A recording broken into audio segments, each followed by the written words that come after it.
அனைவருக்கும் வணக்கம். சாயங்காலம் ஒரு 3:30 மணி இருக்கும். மதுரையில் பள்ளி முடிந்து பரபரப்பான சாலையில் பேருந்து, சைக்கிள், பைக் என போய்க் கொண்டிருக்கும் வேளை. என்னுடைய மேனேஜர் அவசரமாக ஒரு டாக்குமெண்டை கொண்டு வரச் சொன்னார். நானும் ஆபீஸிலிருந்தே என்னுடைய பைக்கை ஸ்டார்ட் பண்ணி போய்க் கொண்டிருந்தேன். அப்போது போகும் வழியிலேயே திடீரென என்னுடைய பைக் ரிப்பேர் ஆனது. வேறு வழி இல்லாமல் ஒரு பஸ்ஸில் ஏறினேன். அவரிடமிருந்து மறுபடியும் போன் வர சார் பைக் ரிப்பேர் ஆயிடுச்சு. ஒரு 10 நிமிஷத்துல நான் வந்துருவேன் என்று சொல்லி போனையும் கட் செய்தேன். சும்மாவே அந்த ஆளு ஒரு டென்ஷன் பார்த்தி. இத்துல இப்படி ஆச்சுன்னா சும்மா விடுவாரா என்ன? காது ஜவ்வு கிளியற மாதிரி கத்தும். முதல் தடவை வீட்டுக்கு வேற கூப்பிட்டுருக்கான். என்ன செய்ய போறானோ என்னை யோசித்துக் கொண்டே பேருந்தில் பயணம் செய்து கொண்டிருந்தேன். இன்னைக்கு நாளே சரியில்லைன்னு நொந்துக்கு கொள்ள பஸ் அடுத்த ஸ்டாப்ல நிக்க தேவதை மாதிரி ஒரு பொண்ணு பஸ்ல ஏறுது. படியில ஏறும்போதே அவள் கண்கள் என் கண்ணே ஒரு சில நொடிகள் பார்க்க நான் அப்படியே மெய் மறந்து அவளை பார்த்தேன். ஆனால் அவளோ கண்களை வேறு பக்கமாக திருப்பிக் கொண்டாள். பஸ் கம்பியே பிடித்துக் கொண்டு கொஞ்சம் தள்ளியே நின்றாள். அப்போதுதான் நான் கவனித்தேன். நெற்றிவகுடில் குங்குமமும் கழுத்தில் தாலிச் செயினும் இருந்தது. கல்யாணமான பொண்ணா எனக்கு? நானே நொந்தும் கொண்டேன். அடுத்தடுத்த ஸ்டாக்களில் கூட்டம் கொஞ்சம் கொஞ்சமாக ஏற அவள் கொஞ்சம் கொஞ்சமாக என் பக்கத்தில் வந்து நின்றாள்.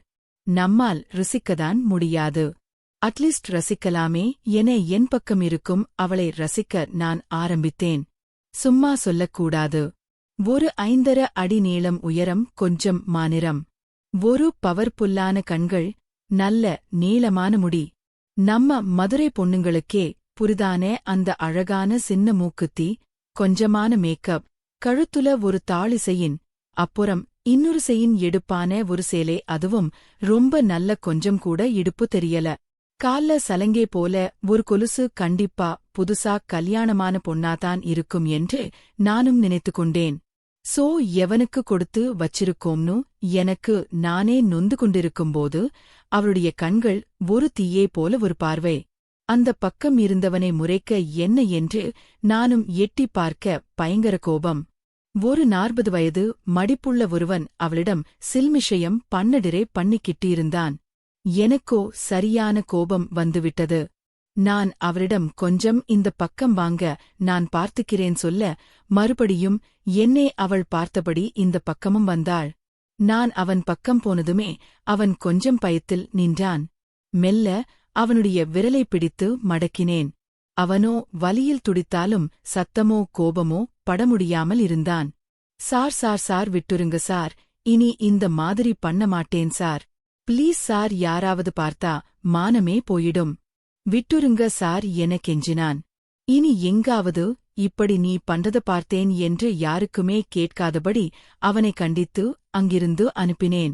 இவ்வளவு சீன் போட்டும் அவளோ ஏதுமே நடக்காதது போல அடுத்த ஸ்டாப்பில் இறங்கி போய்விட்டார். ஆனால் இறங்கி மறுபடியும் என்னை ஒரு பார்வை பார்த்தாள். நான் அந்த பார்வையிலேயே திருப்தியும் அடைந்தேன். அப்போது மறுபடியும் எனக்கு மேனேஜரிடமிருந்து போன் கால் வந்தது. எங்கடா இருக்க என்று கேட்டார். சார், வள்ளுவர் காலனி 3rd ஸ்டாப்ல இப்பதான் நான் கிராஸ் பண்றேன் என்று சொன்னேன். அட, நீ அங்கதாண்டா இறங்கணும். இறங்கி வா, நான் வாட்ஸ்அப்ல லொகேஷன் அனுப்புறேன், வீட்டுக்கு வா. உனக்கு உன்னை எல்லாம் வச்சுக்கிட்டு ஒண்ணுமே பண்ண முடியாது.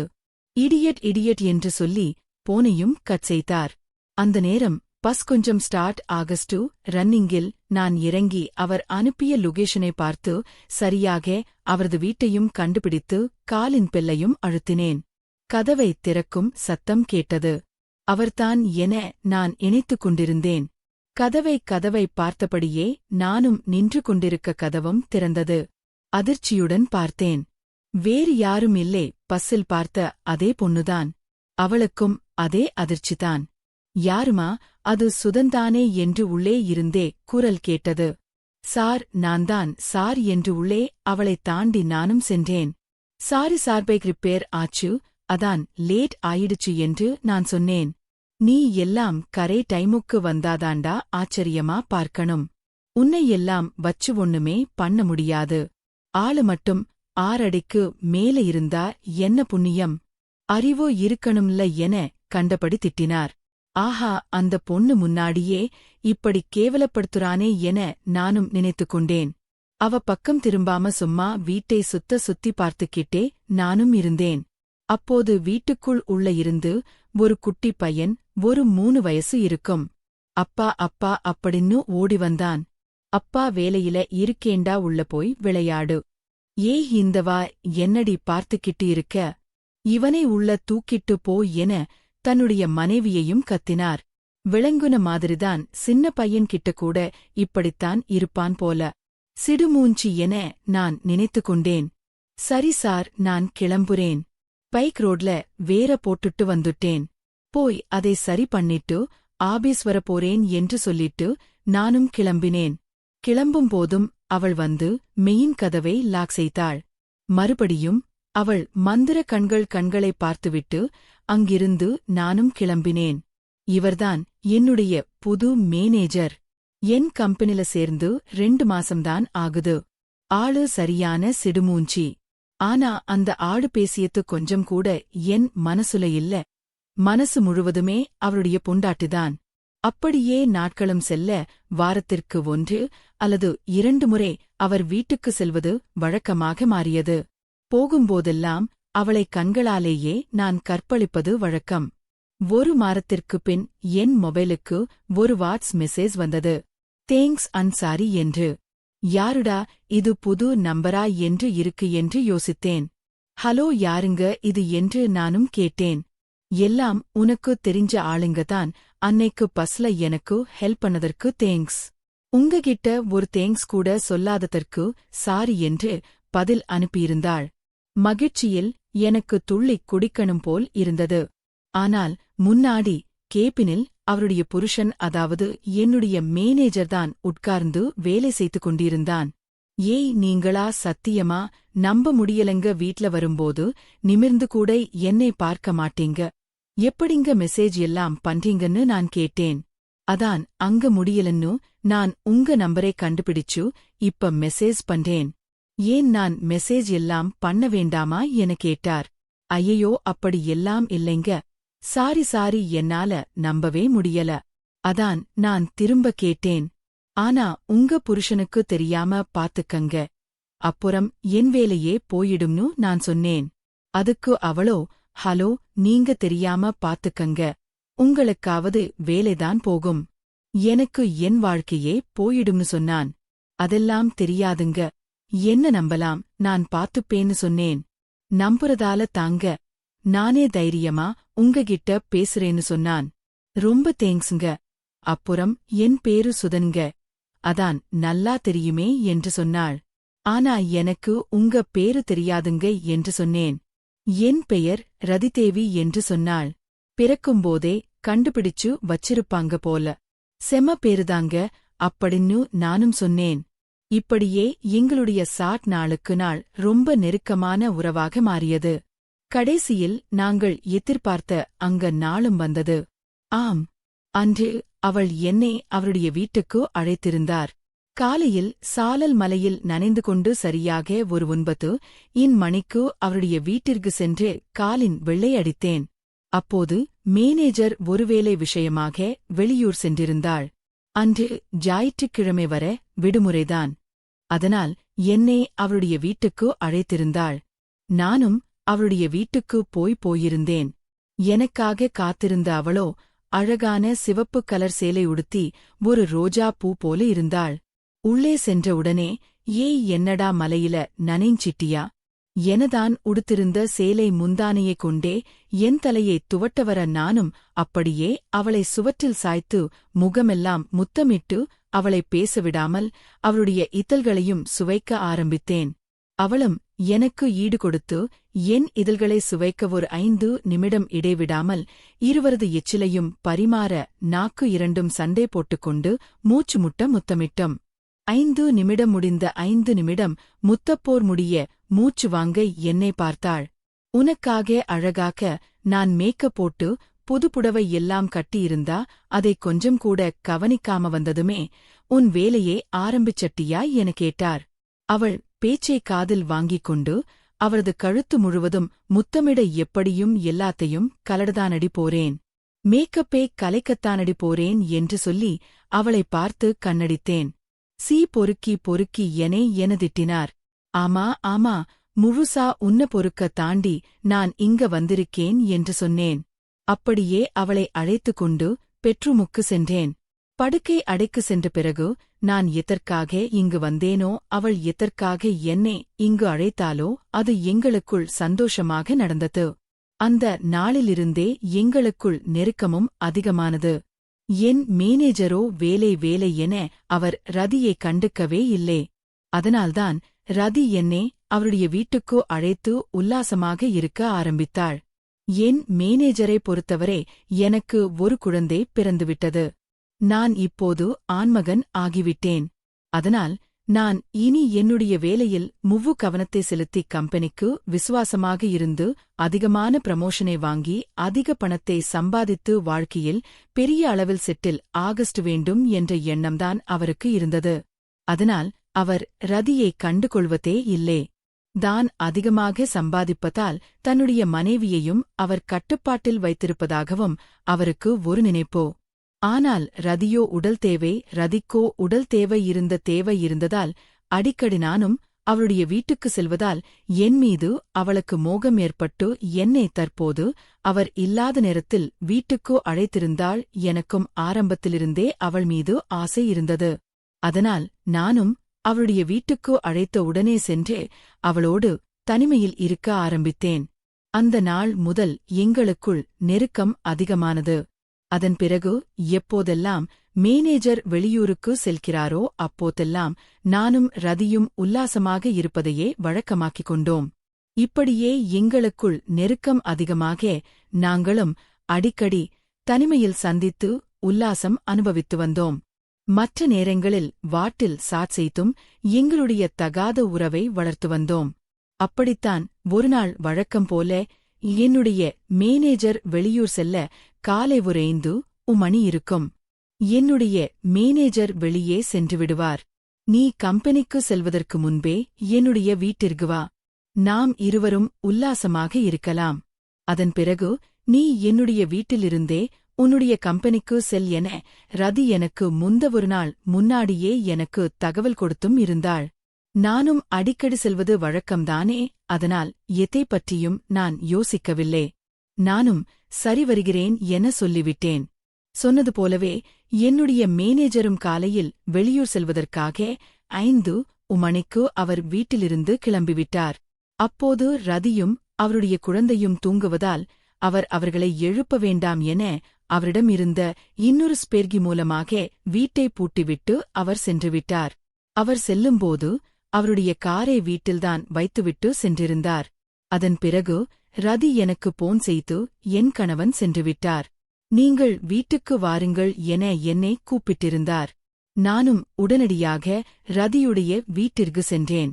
அதன் பிறகு நான் இன்னைக்கு ஆபீஸுக்கு போக வேண்டும் என்பதால் சீக்கிரமாகவே ரதியுடைய வீட்டிலிருந்து கிளம்ப வேண்டும் என நான் சென்றதுமே எதுவும் பேசவில்லை. நாங்கள் இருவரும் உல்லாசமாக இருக்க ஆரம்பித்தோம். நாங்கள் உல்லாசமாக இருந்த சமயம் பார்த்து வீட்டிலிருந்து சென்ற மேனேஜர் கொஞ்ச தூரம் சென்ற பிறகு அவர் திடீரென ஒரு டாக்குமெண்டை மறந்து வீட்டிலேயே மறந்து வைத்துவிட்டது அவருக்கு ஞாபகம் வந்தது. அதனால் அந்த டாக்குமெண்டை எடுப்பதற்காக மீண்டும் அவர் வீட்டிற்கு வந்தார். வந்தவர் தன்னிடம் இருந்த ஸ்பேர்கியை போட்டு வீட்டுக்குள் வர படுக்கை அறையில் நானும் ரதியும் உல்லாசமாக இருந்து கொண்டிருந்தோம்.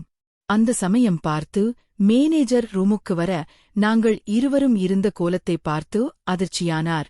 அவரால் தன்னுடைய அதிர்ச்சியே ஆத்திரம் தலைக்கேறி அவரோ எங்கள் இருவரையும் சரமாரியாக அடிக்க ஆரம்பித்தார். என் கண் முன்னாலேயே ரதியையும் அடித்தார். ரதியின் கண் முன்னாலே என்னையும் அடித்தார். இப்படி என் கண் முன்னாலே அவர் ரதியை அடித்தது எனக்குள் கோபத்தை அதிகரித்தது. அதேபோல ரதியின் கண் முன்னாலே அவர் என்னை அடித்தது ரதியுக்கும் கோபத்தை அதிகரித்தது. இப்படி எங்கள் இருவருக்கும் கோபம் அதிகரிக்க ஒரு கட்டத்தில் பொறுமையை இழந்த நாங்கள் இருவருமே சேர்ந்து மேனேஜரை சரமாரியாக அடிக்க ஆரம்பித்தோம். நாங்கள் இருவரும் சேர்ந்து அவரை பலமாகத் தாக்குவது அவர் பலமாக தாக்க ஆரம்பித்தது. அவர் கொஞ்சம் கூட எதிர்பார்க்கவில்லை. அதன் பிறகு நாங்கள் இருவரும் சேர்ந்து அவரை சரமாரியாக அடித்து கீழே தள்ளினோம். அதன் பிறகு படுக்கை ஆலையில் இருந்த தலை அணனை எடுத்து நான் அவரது முகத்தில் வைத்து அழுத்த ரதியோ அவருடைய இரு கைகளையும் பலமாக பிடித்துக்கொள்ள நான் மேனேஜரின் மேல் அமர்ந்து தலை அணையாலேயே அவருடைய முகத்தை அமுக்கி அவரை மூச்சு முட்ட வைத்து துடிக்க துடிக்க அவரை நான் கொலை செய்துவிட்டேன். அந்த ஆத்திரத்தில் நாங்கள் என்ன செய்கிறோம் என்று தெரியாத அளவுக்கு நாங்கள் அவரை கொலை செய்துவிட்டோம். அவரை கொன்ற பிறகுதான் நாங்கள் இருவருமே சுயநவுக்கு வந்தோம். இப்படி அவசரப்பட்டு அவரை கொலை செய்துவிட்டோமே என்று அதன் பிறகு யாருக்கும் தெரியாமல் இந்த பாடியை எப்படி மறைப்பது என நாங்கள் இருவரும் யோசித்தோம். அப்போது சொன்னேன், இப்போது காலை நேரம், ஆட்கள் நடமாட்டம் அதிகமாக இருக்கும். அதனால் இப்போது இவருடைய பாடியை வெளியே எடுத்துச் சென்றால் நாம் மாட்டிவிடுவோம். அதனால் இரவுதான் இவருடைய பாடியை எடுத்துச் செல்ல வேண்டும். அப்படியே எடுத்துச் சென்றாலும் இவருடைய பாடியை கொண்டு எங்கே போடுவது என நாங்கள் இருவரும் யோசித்துக் கொண்டிருந்தோம். அப்போதுதான் ரதி சொன்னாள், ஊருக்கு ஒதுக்குப்புறமாக என் கணவன் ஒரு இடம் வாங்கி வைத்திருக்கிறார். அந்த இடத்திற்கு என்னுடைய கணவனின் உடலை சென்று நாம் இருவரும் புதைத்துவிட்டு வந்துவிடுவோம் எனவும் கூறினாள். எனக்கும் அதுவும்தான் சரியாகப்பட்டது. அப்போது நான் சொன்னேன், நான் இப்போது என் மீது எந்தவிதமான சந்தேகம் வராமல் இருக்க நான் வழக்கம் போல நான் இப்போது கம்பெனிக்கு வேலைக்கு செல்கிறேன். இரவு நான் வீட்டுக்கு வருகிறேன். உன் கணவனின் காலிலேயே அவருடைய உடலை எடுத்துச் சென்று நாம் அந்த இடத்திற்கு சென்று அவருடைய உடலை புதைத்துவிட்டு வருவோம் எனவும் கூறினேன். நான் இரவு உன்னுடைய மகனுக்கு பாலில் தூக்க மாத்திரை கலந்து கொடுத்து அவனை தூங்க வைத்துவிடு. அதன் பிறகு நாம் இங்கிருந்து செல்வோம் என கூறிவிட்டு நானும் வழக்கம் போல யாருக்கும் என் மீது சந்தேகம் வரக்கூடாது என நானும் ஆபீஸுக்கு வேலைக்கு சென்றேன். ஆபீஸ் முடிந்ததும் ரதி எனக்கு மீண்டும் போன் செய்தாள். ஆபீஸ் முடிந்ததா, வீட்டுக்கு வருகிறாயா எனவும் கேட்டாள். ஆமாம், நானும் முடிந்துவிட்டது. நான் இப்போது உன்னுடைய வீட்டுக்குதான் வருகிறேன் என அவளுக்கு போனிலேயே நானும் பதிலும் சொன்னேன். அதன் பிறகு அவருடைய வீட்டுக்கு சென்று ஒரு சாக்கு பையில் அவருடைய மேனேஜருடைய உடலை கட்டி அவருடைய காலிலேயே அங்கிருந்து நாங்கள் கிளம்பினோம். அதன் பிறகு என்னுடனே ரதியும் வந்திருந்தாள். அதன் பிறகு அவர்கள் வாங்கிய அந்த இடத்திற்கு என்னை அழைத்துச் சென்றாள். அதன் பிறகு அங்கு நாங்கள் ஒரு குழியை தோண்டி மேனேஜருடைய உடலை புதைத்துவிட்டு எதுவும் தெரியாதது போல மீண்டும் நான் வீட்டுக்கு வந்து ரதியுடைய வீட்டில் விட்டுவிட்டு காரையும் அங்கே பார்க் செய்துவிட்டு எதுவும் தெரியாதது போல நானும் என்னுடைய வீட்டுக்கு வந்துவிட்டேன். ஒரு 2 நாள் இருக்கும். அதன் பிறகு ரதியுடைய மாமனார் போன் செய்து, என்னம்மா, என் பையன் எந்தவிதமான போனும் எனக்கு பண்ணவே இல்ல. டெய்லிபோன் பண்ணுவானே, நானும் இப்போது போன் பண்ணினாலும் போன் ஸ்விட்ச் ஆப் என வருகிறதே எனவும் கேட்டார். அப்போது அதியோ அவர் வேலை விஷயமாக கம்பெனியில் இருந்து அவரை வெளியூருக்கு அனுப்பியிருக்கிறார்கள். அவர் வெளியூருக்கு சென்றிருக்கிறார். ஒருவேளை வேலையில் பிஸியாக இருப்பதால் தான் போனை ஸ்விட்ச் ஆப் செய்துவிட்டாரோ என்று தெரியவில்லை. நானும் அவருக்கு முயற்சி செய்ய பார்த்தேன். ஆனால் அவர் போன் ஸ்விட்ச் ஆப் என்றுதான் வந்தது. அதனால் நான் அவருக்கு வார்டில் மட்டும் மெசேஜ் அனுப்பியிருக்கிறேன் என்று சொல்லி எப்படியோ சமாளித்துவிட்டார். ஆனால் ஒரு வாரமாகியும் அவரை பற்றிய எந்தவிதமான தகவலும் கிடைக்கவில்லை. இதனால் அவருக்கு ரதியின் மீதே சந்தேகமும் ஏற்பட்டது. உடனடியாக அவர் போலீஸ் ஸ்டேஷனுக்கு சென்றே புகார் அளித்துவிட்டார். என் பையன் வேலை விஷயமாக வெளியூர் சென்றான். ஆனால் மீண்டும் வரவில்லை. என்ன ஆச்சோ ஏதாச்சோ தெரியவில்லை. செல்போனும் ஸ்விட்ச் ஆப் என வருகிறது என அவரும் புகார் அளித்தார்.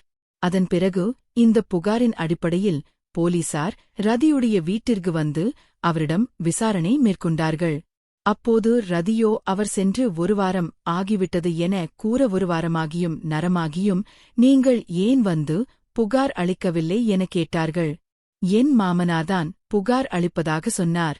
அதனால்தான் நான் புகார் அளிக்கவில்லை என்று ரதி போலீசாரிடம் கூற ரதியுடைய இந்த பதிலானது போலீசாருக்கு சந்தேகத்தை ஏற்படுத்தியது.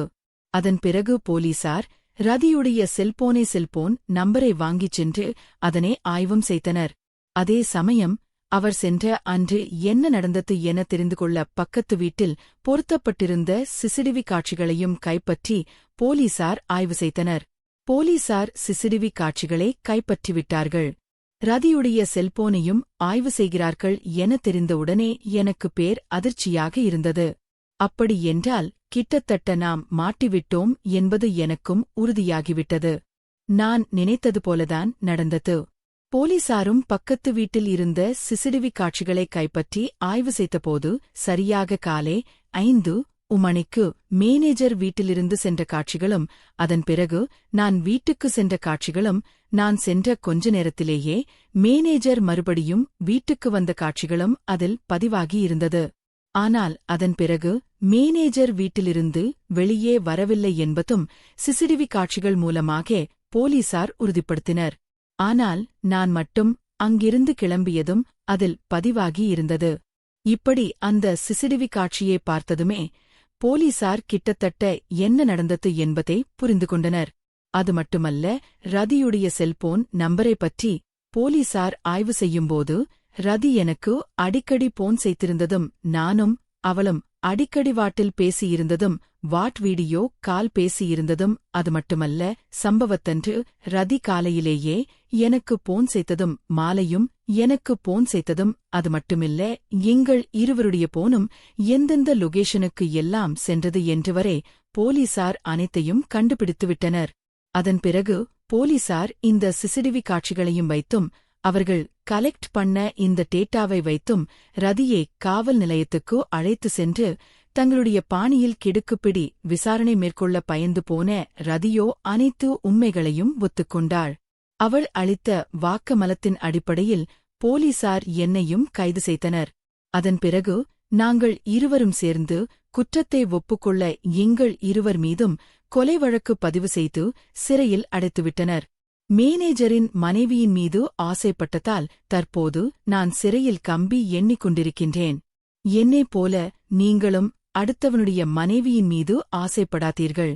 அது இதுபோல ஏதாவது ஒரு விபரீதமான விஷயத்தில் சென்றுதான் முடிவடையும். தயவு செய்து கள்ளக்காதல் வேண்டாம். இந்த வீடியோவை பற்றிய உங்களுடைய கருத்துக்கள் என்ன அப்படிங்கறது கீழே இருக்கக்கூடிய கமெண்ட் செக்ஷன்ல மறக்காம சொல்லுங்க. முடிந்த அளவுக்கு இந்த வீடியோவை மற்றவங்களுக்கும் ஷேர் பண்ணுங்க. மேலும் இது போன்ற பல வீடியோக்களை பார்க்கணும் அப்படின்னு நினைச்சீங்கன்னா மறக்காம என்ன சேனலை சப்ஸ்கிரைப் பண்ணுங்க.